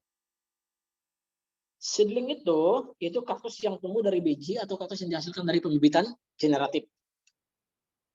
Jadi pembudidaya ataupun petani mengawinkan tanaman hias kaktus ataupun mengambil biji dari tanaman hias kaktus yang berbiji, kemudian dia semai bijinya, dia tanam, jadilah kaktus sampai gede, sampai dewasa, kemudian dijual, itulah kaktus yang tumbuh dari biji. Lalu apa ciri agar kita tahu bahwa kaktus itu berasal dari biji? Cirinya biasanya dia memiliki warna yang segar daripada yang lainnya, kemudian dia memiliki tubuh yang bagus, enggak kempes-kempes, dan ciri yang paling mutlak adalah biasanya dia memiliki taproot ataupun bonggol di bagian bawahnya. Meskipun ada beberapa kaktus seedling yang bonggolnya enggak begitu keluar. Jadi dari tubuh enggak langsung akar, tetapi ada akar tunggal dulu yang besar alias bonggol, baru akar serabut. Nah itu biasanya dari seedling. Cuman kan kita kalau beli tanaman enggak mungkin ya kita bongkar dulu tanamannya untuk melihat bonggolnya. Pasti ya kita tanya aja sama si penjualnya, Bang ini seedling bukan? Kalau penjualnya jujur bilang seedling, yang seedling ya berarti bagus. Namun hati-hati juga kalau misalkan penjual katakan seedling, ternyata itu kaktus ex-grafting. Lebih bahayanya lagi kita membeli kaktus pada seller yang memang tidak paham terhadap tanaman hias kaktus. Karena banyak ya seller-seller juga yang hanya modal menjual aja, tapi dia menjualkan tanaman yang lain tanpa terlebih dahulu mengetahui ataupun mengenal tanaman hias kaktus gitu. Kemudian itu grade yang pertama ya, yang dari biji, memiliki daya tahan yang lebih kuat dan pertumbuhan biasanya juga lebih cepat kalau dari biji, sehingga lebih cepat juga untuk kita membudidayakan. Yang kedua adalah grade potelan, yaitu kaktus yang tumbuh dari hasil pembibitan secara vegetatif. Nah, untuk potelan ini si kaktus gymno misalkan, yang pertama kali dikenalkan tadi, jenis yang pertama, si gymno itu kan suka beranak. Si anaknya ini dipotel ketika sudah mencapai diameter 1-2 cm. Dipotel, kemudian diakarkan. Ketika berhasil berakar, nah itulah kaktus yang berasal dari potelan ataupun dari pembibitan secara vegetatif. Hasil daripada okulasi. Si potelan ini sebenarnya kualitasnya kurang lebih sama dengan seedling. Karena ya dia hasil potelan, dia akarnya langsung dari tubuhnya sendiri. Sehingga pertumbuhannya pun tidak jauh beda dengan kaktus yang seedling. Itu grade kedua, yang potelan. Cirinya, si potelan ini tidak memiliki taproot, tidak memiliki bonggol. Kalau seedling ada bonggolnya, kalau potelan enggak punya bonggol. Kemudian yang ketiga ada kaktus grafting. Teman-teman udah tahu dong kaktus grafting, yaitu kaktus yang disatuin ataupun dikawinkan dengan kaktus yang lain. Seperti di atas pohon buah naga. Ada kan kaktus-kaktus yang bawahnya buah naga, di atasnya kaktus berwarna. Nah itu kaktus grafting. Kenapa kaktus grafting ini masuk grade ketiga ataupun kualitas yang ketiga? Karena memang daya tahan hidupnya nggak akan lama. Masalahnya biasanya pada rootstocknya ataupun pada batang buah naganya. Batangnya biasanya mudah busuk. Jika memang dia bertahan lama ataupun tidak busuk, nanti kan yang di atasnya membesar, sementara batangnya tidak tumbuh besar. Jadi nutrisi yang diambil si batang akan seluruhnya disuplai ke sekionnya ataupun yang di atasnya, yang kaktusnya. Jika si kaktusnya membesar, batangnya tidak membesar. Alhasil apa? Batangnya nggak kuat lagi menahan ataupun menopang si kaktus yang ada di atas. Itu kalau misalkan sehat ya. Kalau misalkan nggak sehat ya biasanya si batangnya yang lebih dulu mati, sementara kaktusnya masih bagus. Kemudian ada X-grafting. X-grafting ini apa? X-grafting biasanya adalah kaktus yang berasal daripada kecelakaan jenis ketiga tadi, yaitu kaktus yang grafting. Misalkan batang bawahnya busuk, ya mereka potong, kemudian mereka akarkan, sehingga seolah-olah kaktus ini kan on root nih, seolah-olah dia berakar sendiri, padahal dia X-grafting, yaitu bekas daripada grafting. X-grafting ini lebih parah lagi daripada grafting. Biasanya dia memiliki daya adaptasi yang sangat minim ya. Bahkan beberapa kaktus X-grafting itu nggak bisa di repotting, ataupun ketika kita mau mengganti media tanam kaktus X-grafting, dia harus membawa tanah sebelumnya yang dia pakai. Jadi kalau dibongkar dari pot A, mau pindah ke pot B, si akarnya itu nggak boleh dicuci. Kebanyakan seperti itu. Jadi si akarnya harus nempel dengan media tanamnya. Si akarnya nggak boleh dipisahkan dari media tanam sebelumnya, kemudian ditanam. Dan daya adaptasinya sangat sulit untuk X-grafting. Kemudian pertumbuhan X-grafting ini juga sangat lambat. Apalagi jika dibandingkan dengan kaktus seedling dan potelan. Dan umurnya biasanya pendek untuk kaktus X-grafting. Karena dia udah berapa kali pindah. Pertama dia sudah di-grafting, kemudian dipotong lagi, kemudian dijadikan X-grafting. Sehingga ini menjadi kualitas keempat ataupun kualitas yang paling tidak bagus menurut versi saya ya. Next. Nah, bagaimana caranya untuk memilih bibit kaktus hias yang berkualitas? Yang vegetatif, yang berkualitas yang bagaimana? Yang seedlingan ya, yang tadi yang berkualitas. Tentunya yang taprootnya besar, yang pertumbuhannya bagus, kulitnya segar, kemudian warnanya tidak pucat ya. Untuk yang vegetatif, kemudian untuk yang generatif kurang lebih sama seperti itu. Kemudian bagaimana supaya memilih benih dan biji kaktus yang baik? Tanyakan pada penjualnya ataupun pada sellernya. Kalau untuk yang ketiga ini, benih kaktus ataupun biji kaktus yang baik adalah benih yang masih fresh, yang belum disimpan lama oleh si penjual. Misalkan penjual baru panen 7 hari yang lalu, itu masih fresh. Apalagi baru panen 2 hari atau 1 hari yang lalu, itu masih fresh. Kalau sudah berbulan-bulan di tangan si penjual, biasanya si biji akan lebih sulit untuk tumbuh kembali. Begitu. Jadi untuk membedakan benih biji kaktus yang fresh dengan yang tidak fresh, bagaimana? Ya nggak ada jalan yang lain, kecuali kita bertanya kepada si penjual.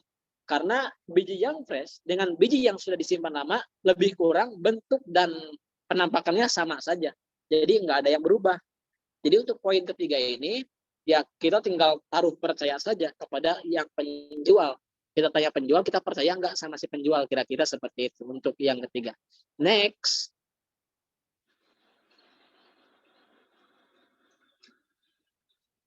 Kemudian, bagaimana cara kita memilih indukan yang berkualitas? Yang pertama tentunya kita butuh pemahaman terhadap jenis, ya. Karena berbicara berkualitas ini tergantung kebutuhan kita. Contoh, kita ambil satu jenis Gymnocalycium. Bagaimana sih Gymnocalycium yang berkualitas? Gymno yang berkualitas adalah gymno yang variegatanya atau warnanya merata pada seluruh bagian tubuhnya. Itu tentu berkualitas. Kemudian dia berhasil ataupun berawal dari seedling ataupun potelan yang tentunya bukan grafting ataupun X-grafting, serta dia memiliki warna yang cerah, memiliki duri yang lengkap, dan pertumbuhan yang bagus. Itu kalau kebutuhan kita untuk, itu kalau kita melihat dari jenis gymno dan kebutuhan kita untuk budidaya vegetatif ataupun generatif. Ya.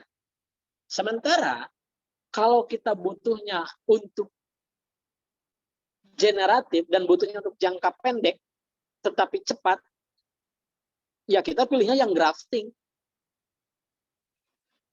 Meskipun umurnya lebih pendek, biasanya ya, biasanya lebih pendek, kalau memang pakai buah naga, ada sebenarnya grafting yang tahan lama juga, tapi bukan pakai buah naga.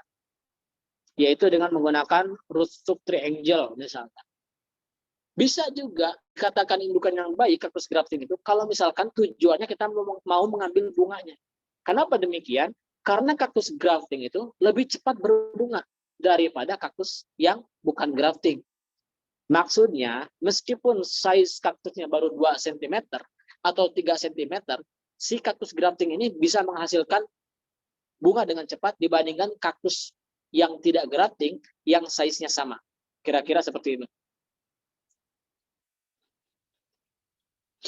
Ya. Untuk yang mau bertanya silakan pertanyaannya ditulis dulu. Mungkin pertanyaan akan dijawab nanti ya di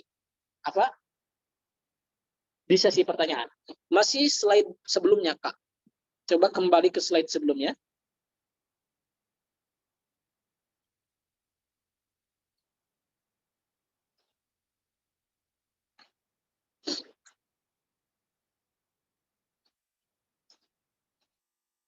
Coba kembali ke slide sebelumnya.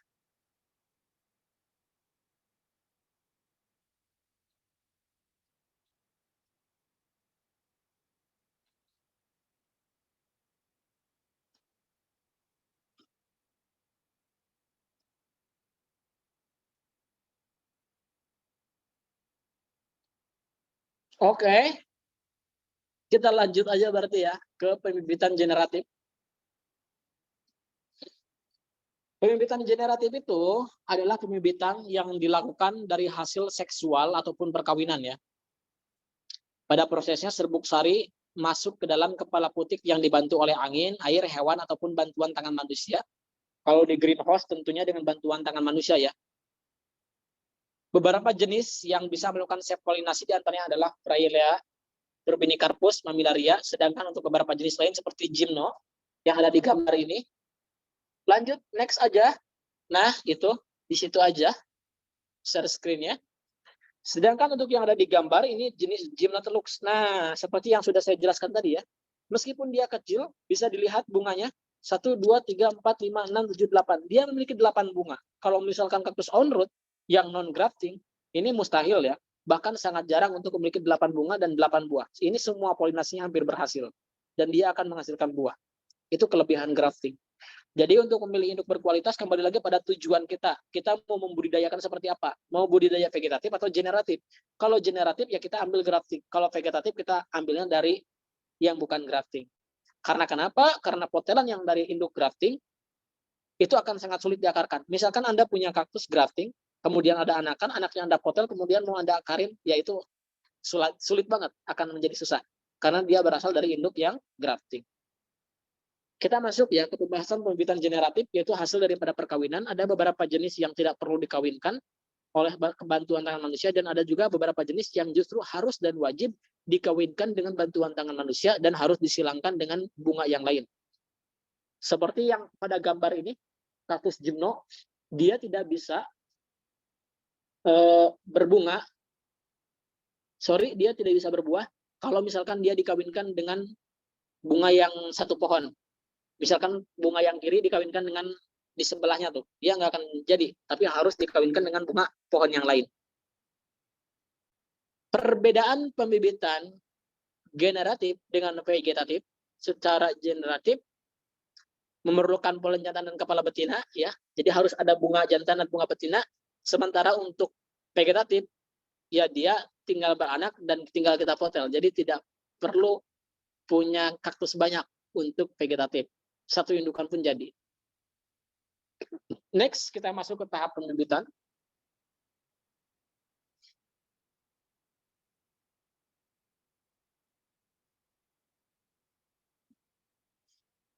Next, itu sudah dibahas ya. Nah, ini tahap-tahapnya. Bagaimana caranya supaya kita bisa membudidayakan kaktus sesuai dengan tahapannya? Yang pertama, kita akan bahas tahap pembibitan generatif. Nih, tahap pembibitan generatif yang pertama tentunya kita harus memiliki kaktus yang berbunga ya. Minimal 2, maksimal tak terbatas.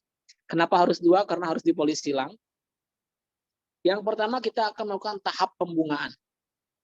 Bunga adalah modifikasi dari daun yang sebelumnya berasal dari stemkel yang terpicu oleh serangkaian proses dan zat pada bagian sel-sel tubuh kaktus yang terdapat reseptor cahaya yang apabila terpapar oleh cahaya dalam kurun waktu tertentu akan mengirimkan zat pengaktif calon bunga.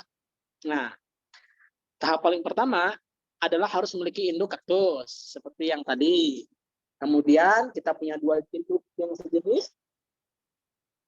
Kita rawat indukan kaktus yang memfokuskan pertumbuhan pada bunga. Jadi pada pupuk pun nanti ada pupuk pertumbuhan, ada pupuk bunga, dan ada pupuk bibit. Pertumbuhan, bunga, dan bibit itu pupuknya beda-beda ya. Jadi ada khusus untuk pembungaan. Jadi tahap yang pertama adalah tahap pembungaan, yang dimana pada tahap ini adalah memindahkan serbuk sari bunga A ke serbuk sari bunga B. Begitu ya. Next. Sebenarnya ini lebih mudah. Teman-teman lihat videonya langsung ya, polinasi. Untuk tahap pembungaan next. Nah, ini tahap polinasi. Jadi tahap pembungaan tadi memberikan nutrisinya ya, supaya berbunga. Kemudian yang kedua tahap polinasi, next. Polinasi ini memindahkan serbuk sari bunga A ke serbuk sari bunga B. Videonya ada di Instagram saya. Next.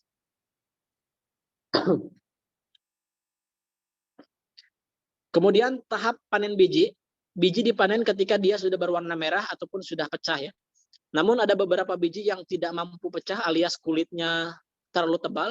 Jadi kalau dia sudah merah dalam 2 atau 3 hari, lebih baik dicabut saja bijinya. Karena kalau terlambat bisa jadi si biji malah tumbuh di dalam buah ya. Dan kalau si biji sudah tumbuh di dalam buah, dia sudah nggak bisa kita semai lagi. Next. Selanjutnya adalah tahap penyemaian biji. Proses ini merupakan hal yang paling penting dalam menentukan tumbuhnya biji ya. Karena kita akan langsung dengan kita akan langsung praktek bersama-sama. Ya, lebih enaknya memang praktek sih untuk penyemaian biji, cuman saya akan jelaskan ya beberapa hal yang paling mendasar dalam penyemaian. Yang pastinya dalam penyemaian ini kita harus memposisikan diri dalam posisi yang santai dan tenang, tidak dilakukan dengan tergesa-gesa, dan tidak dilakukan dalam waktu yang mepet ya. Karena memang harus benar-benar perlu ketenangan ya. Karena kita akan melakukan penyemaian, barangkali nanti kalau kita terburu-buru ada beberapa hal yang terlewat. Untuk penyemaian ini,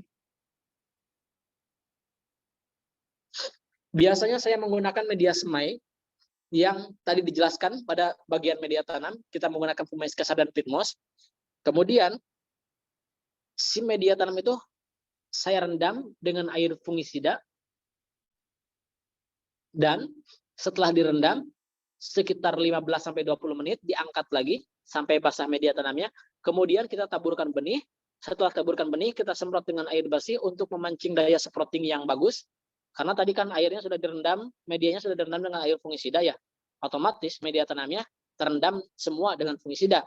Nah, ketika menabur benih, kita semprot lagi dengan air bersih. Jadi kita sterilkan bagian atasnya saja, sementara yang bawah masih fungisida. Kira-kira seperti itu. Kemudian kita sungkup, seperti pada gambar. Bisa di zoom ya oleh teman-teman.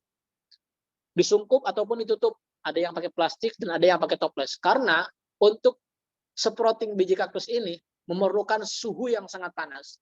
Sehingga untuk menghasilkan suhu yang panas itu, teman-teman harus menyungkup ataupun ya menutup media tanam untuk pembibitannya. Next.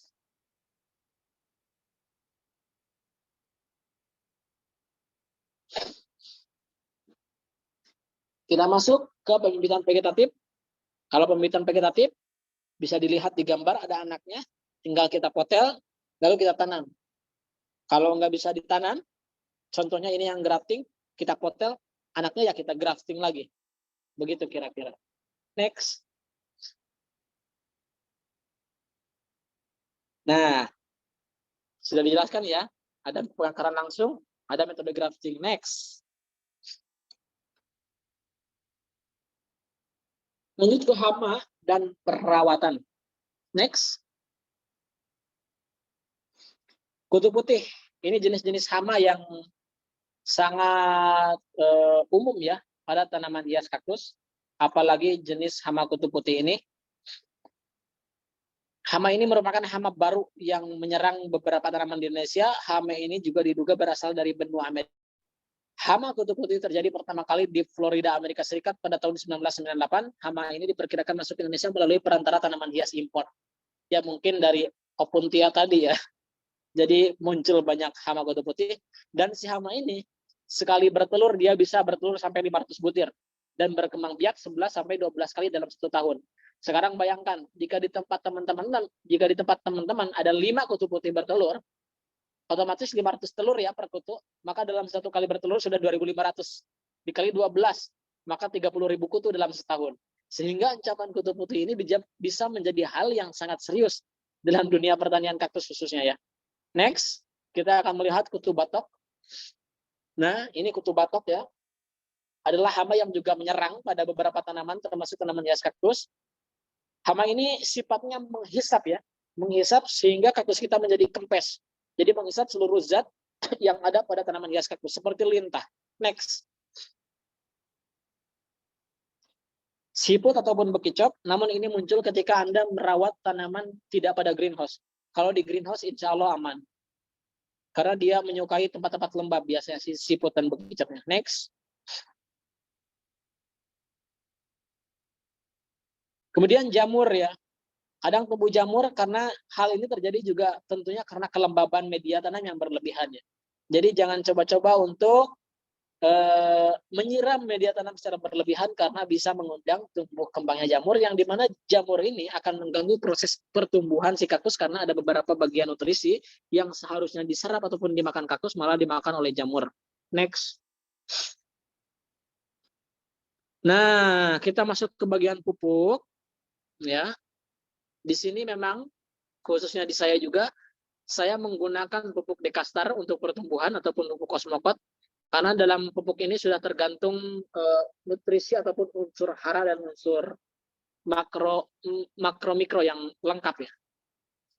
Dan di dalam dekastar ini ada 3 bagian. Kalau teman-teman search di Google, dekastar ini ada 3, ada dekastar seimbang, ada dekastar daun, dan ada dekastar bunga. Dekastar bunga biasanya dilakukan untuk pembungaan, dekastar seimbang untuk bibit, dan dekastar daun untuk pembesaran. Next.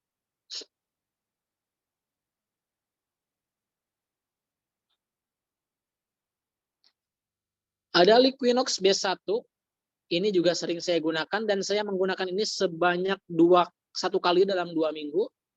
Dan ini bisa dikatakan oleh teman-teman sebagai, selain memberi nutrisi, dia juga untuk menghilangkan stres pada tanaman. Jadi ketika teman-teman yang jauh dari petani kaktus ataupun suka membeli kaktus online, saya sarankan untuk memiliki B1 ini, karena ketika nantinya kaktus yang dibeli online tiba di tempat kita buka kaktusnya, kita tinggal rendam dengan B1 untuk menghilangkan stres pada tanaman hias kaktus. Jadi si B1 ini obat stres ya. Penggunaannya ada pada kemasan. Next. Selanjutnya ada kurakon. Kurakon ini adalah insektisida ya. Insektisida racun kontak lambung yang langsung menyerang kepada hama yang tadi disebutkan. Jadi hama-hama yang ada di greenhouse saya gunakan kurakon untuk pembasmiannya. Biasanya 1 mili untuk 1 liter air ataupun untuk 2 liter air, dicampur, diaduk, kemudian disemprotkan pada sore ataupun pagi hari. Penggunaannya biasa 1 minggu 1 kali saja. Next.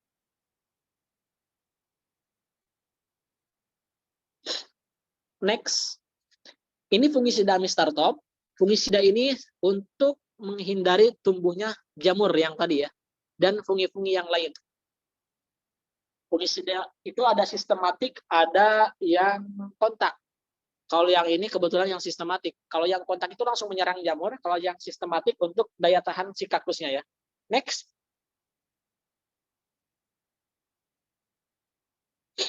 Perawatan semayan, perawatan indukan, perawatan kaktus yang dibeli online.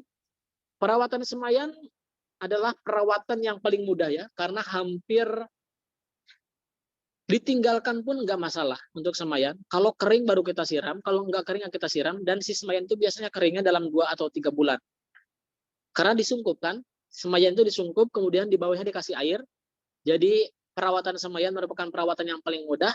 Adapun jika di dalam semayan ataupun biji-biji yang kita tanam ada kutu, tinggal kita semprot saja dengan kurakon dan fungisida, itu sudah selesai. Untuk perawatan indukan, versi saya ya, perawatan indukan, saya siram si kaktus, kalau media tanamnya sudah benar-benar kering, jadi saya tidak hiraukan orang yang mengatakan disiram seminggu sekali, karena kadang-kadang 10 hari pun belum kering kalau musim hujan. Jadi saya siram saja kalau media tanam kering, kemudian saya berikan B1 2 minggu 1 kali, dan berikan fungisida serta insektisida 2 minggu 1 kali juga, untuk daya tahan tubuhnya. Itu udah cukup. Dan kunci keduanya adalah pada media tanam yang poros, serta pada suhu. Tanaman kaktus itu merupakan tanaman fotosintesis cam, yang dimana tanaman fotosintesis tipe cam ini akan tumbuh optimal pada suhu 40 derajat Celcius. Jadi tetap saya sarankan memakai greenhouse supaya suhunya maksimal dan tumbuh kaktusnya optimal. Meskipun ditanam di halaman rumah pun nggak masalah. Tapi kalau mau tumbuh optimal ya di dalam greenhouse supaya mendapatkan suhu 40 derajat tadi. Perawatan kaktus yang dibeli online, buka paket dengan hati-hati. Kemudian rendam kaktus dengan cairan Liquinox B1 tadi sekitar 15-20 menit dan anginkan selama 2 hari. Hari kedua tanam pada pagi atau sore hari dan siram di hari kedua setelah tanam. Diamkan selama 10 hari di tempat teduh yang tidak terkena sinar matahari langsung. Setelah 10 hari baru kita bisa berikan sinar matahari. Next. Next, greenhouse. Kita bahas greenhouse.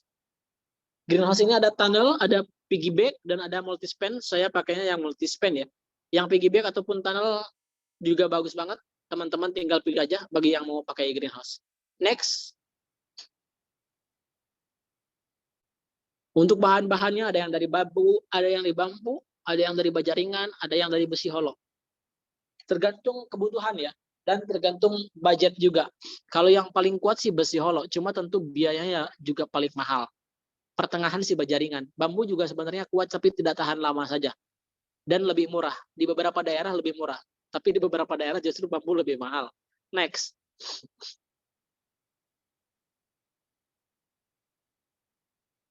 Habis ya?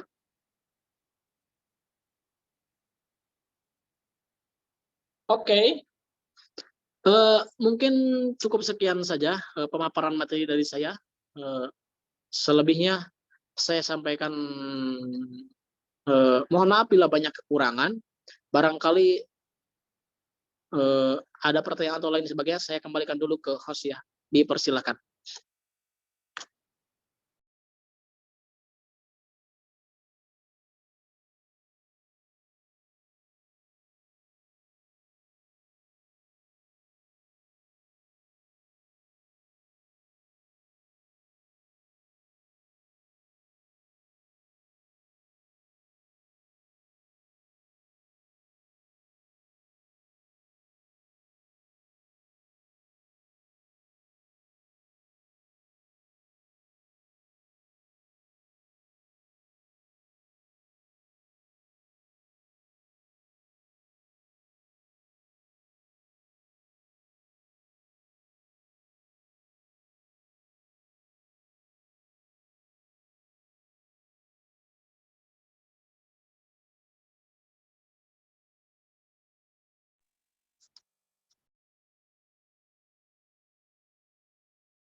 Halo Kang Irfan.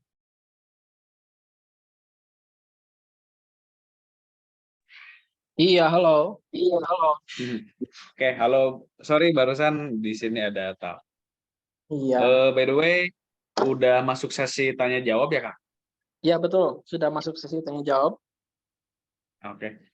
Kita kurang lebih masih punya waktu sih sekitar 8 menit lagi. Silakan bagi Bapak Ibu semuanya yang masih ada, kalau misalkan masih ada yang ingin ditanyakan boleh ya. Izin Kang Irfan, nanti untuk materinya saya share juga ya ke teman-teman yang bergabung di Zoom ini.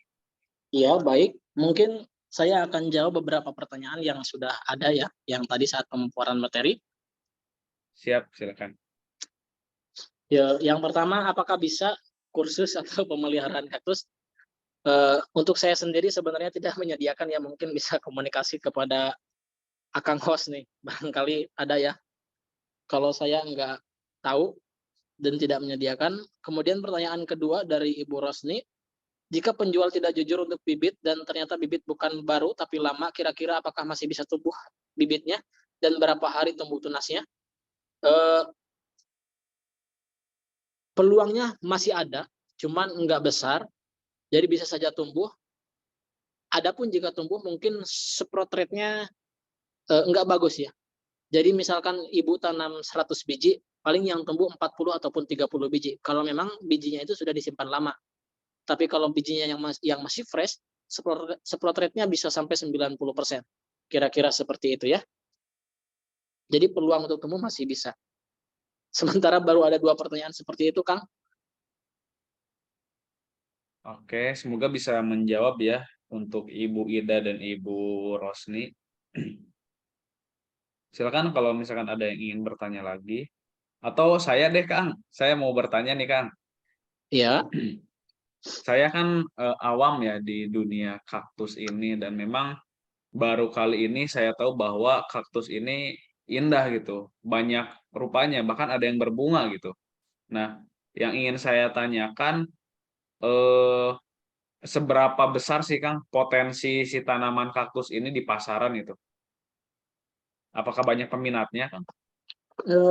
Sebenarnya ya, untuk berbicara tentang potensi pasar tanaman hias kaktus masih sangat bagus dan banyak peminatnya. Tergantung bagaimana cara kita berjualannya sih sebenarnya. Cuman jika dibandingkan dengan segmen pasar yang lain, tentunya para penghobi dan peminat kaktus ini bisa dihitung jari ya, jika dibandingkan dengan produk-produk seperti makanan dan lain, fashion dan lain sebagainya ya. Jadi masih bisa dihitung jari lah untuk para penghobi ya. Ada mencapailah kalau misalkan puluhan ribu orang di Indonesia. Ya puluhan ribu itu kan berarti sedikit ya jika diakumulasi dengan masyarakat Indonesia yang begitu banyaknya. Begitu kira-kira. Betul. Masih Kalau sangat bagus dan cukup baik juga. Iya. Kalau dari kari kaktus sendiri ada yang mahal nggak, Kang? Maksudnya yang pernah terjual paling mahal itu berapa, Kang, kira-kira?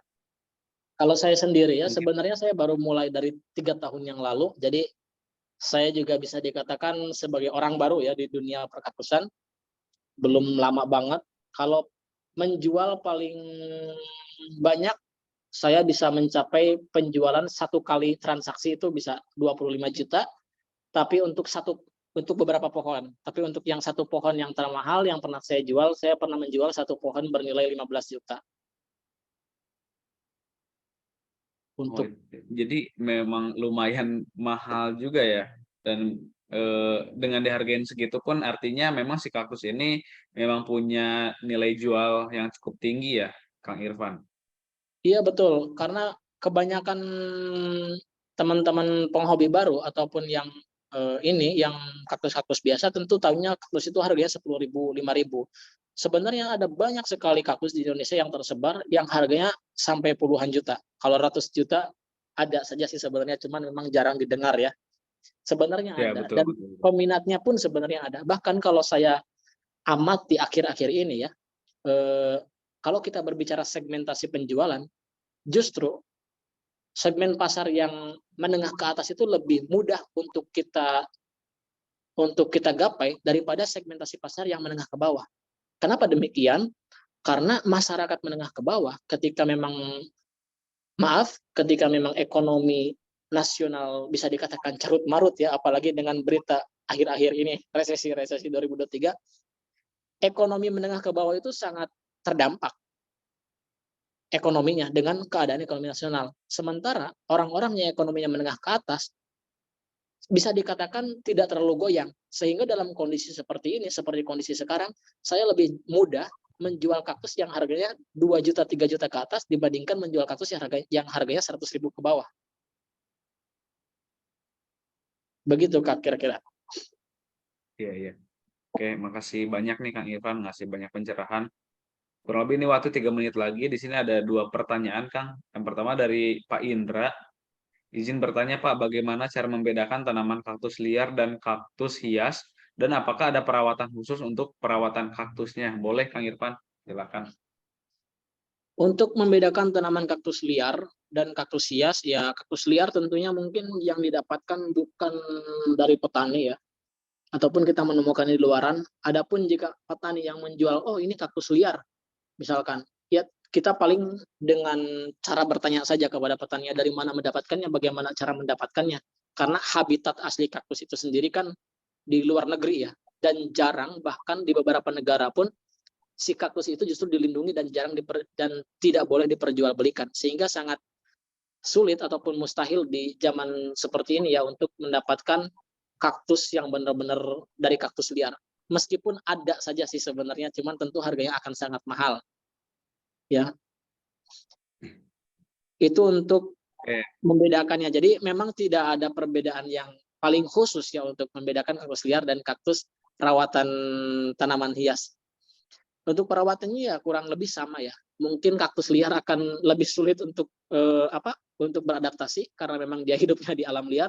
Sementara untuk kaktus yang sudah dirawat oleh para petani tanaman hias, dia akan mudah beradaptasi karena perawatan yang petani lakukan mungkin tidak jauh beda dengan apa yang akan kita lakukan juga nantinya. Oke, makasih banyak Kang Irfan. Semoga menjawab ya. 1 menit terakhir dari Bu Rosni. Kang, kalau belum punya greenhouse, masih amankah pembibitan secara alami dan terbuka? Kalau belum punya greenhouse, ya Ibu Rosni, saya sarankan untuk tidak melakukan pembibitan generatif. Lebih baik vegetatif saja. Jadi yang dibeli indukan on root saja, yang kira-kira mudah bercabang seperti Mamillaria, kemudian ada gymno, ataupun kalau mau merawat sukulen yang bukan kaktus juga masih setema sih sebenarnya ya, meskipun tidak sejenis seperti sukulen itu kan mudah beranak, mudah dibudidayakan ya secara vegetatif. Karena kalau generatif, kalau nggak ada greenhouse sepertinya sangat rawan ya, karena si toples dan si plastik sungkup yang tadi diperlihatkan di share screen sebenarnya itu disimpan di bawah meja, dan ketika nanti mereka butuh cahaya matahari, si cahaya matahari itu jangan matahari langsung, tetapi harus melalui naungan sinar plastik UV alias atap greenhouse tadi. Tapi kalau untuk pembibitan vegetatif, untuk yang potelan, misalkan kita potel terus akarin dan belum punya greenhouse, aman-aman saja sih. Cuman beberapa jenis tertentu yang akan kuat bertahan lama. Jadi tinggal trial and error aja, dicoba aja. Jadi ibu beli jenis ini, kemudian setelah beberapa bulan, beberapa tahun, mana nih yang paling bertahan lama, mana nih yang paling cocok untuk dibudidayakan, kira-kira seperti itu aja. Yang paling penting panas sih, jangan sampai terlalu teduh apalagi lembab. Tempatnya harus kering dan harus panas. Jangan sampai dibawa ke dalam rumah. Kira-kira seperti itu, Pak. Oke, semoga bisa menjawab ya, Bu Rosni, dari pertanyaan Ibu tadi. Oke, berhubung waktu juga udah menunjukkan pukul 15.45, sebelum kita tutup, mungkin dari Kang Irfan ada sepatah dua patah kata, Kang, buat teman-teman yang hadir pada Zoom kali ini. Untuk teman-teman yang ingin memulai ataupun membudidayakan kaktus, saya sarankan tidak melihat daripada pangsa pasar ataupun daripada peluang tanaman hias kaktus itu sendiri, karena kaktus ini merupakan makhluk hidup. Jadi apabila kita niat untuk ataupun berminat untuk membudidayakan kaktus sebagai peluang usaha, tentunya kita harus mencintai kaktus itu sendiri sebelumnya ya. Jangan sampai belum kita suka, belum kita cinta terhadap tanaman kaktus, kemudian kita mau membudidayakan dan mau memperjualbelikan kaktus, karena kaktus ini makhluk hidup, jadi diperlukan suka dan cinta dulu sebelum kita terjun di dalamnya, kira-kira seperti itu. Dan kuncinya sukses, sabar, dan konsisten, karena kaktus ini memiliki pertumbuhan yang sangat lama. Dari penyembaian biji sampai ke panen itu membutuhkan kurang lebih waktu paling tidak 2,5 sampai 3 tahun. Sehingga kesabaran adalah kuncinya. Oke, terima kasih banyak Kang Irfan atas sharing-sharingnya mengenai tanaman kaktus. Jadi tadi ya teman-teman harus cinta dulu nih sama tanamannya, harus hobi dulu. Jangan langsung berpikiran apa ya, omset atau profitnya lah. Ya. Karena nanti akan apa ya, akan jalan sendiri lah, akan menyesuaikan gitu. Dan juga nanti bisa mendapatkan omset yang bisa dibilang fantastis ya, lumayan ya, dari satu tanaman bisa terjual 15 juta. Oke teman-teman semuanya, terima kasih banyak atas partisipasinya dalam webinar kali ini. Terima kasih Kang Irfan udah bersedia meluangkan waktu untuk kita bisa sharing, ngobrol-ngobrol, diskusi sama teman-teman yang ada di sini perihal dengan kaktus dan juga pemberdayaannya. Juga saya ucapkan terima kasih kepada teman-teman yang udah hadir pada Zoom siang hari ini, udah mau belajar ya, dengerin Kang Irfan mengenal kaktus lebih dalam. Sekian mungkin dari saya, dari Rumah BUMN Jakarta. Sampai bertemu lagi pada webinar-webinar Rumah BUMN Jakarta selanjutnya. Selamat siang dan Assalamualaikum warahmatullahi wabarakatuh. Terima kasih.